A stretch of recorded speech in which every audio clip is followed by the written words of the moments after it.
Miami has issued a severe thunderstorm warning for southern Broward County in southeastern Florida until 3:45 p.m.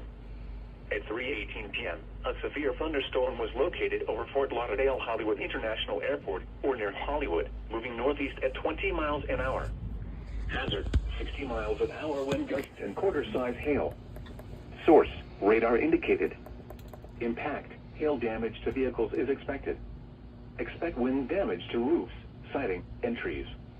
Locations impacted include Fort Lauderdale, Hollywood, Davie, Plantation, and Palmdale.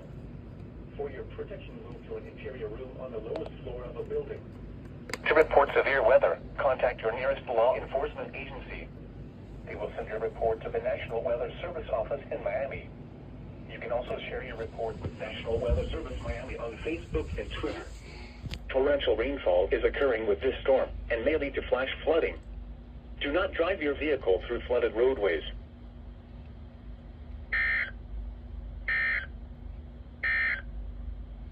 Now for the official National Weather Service forecast.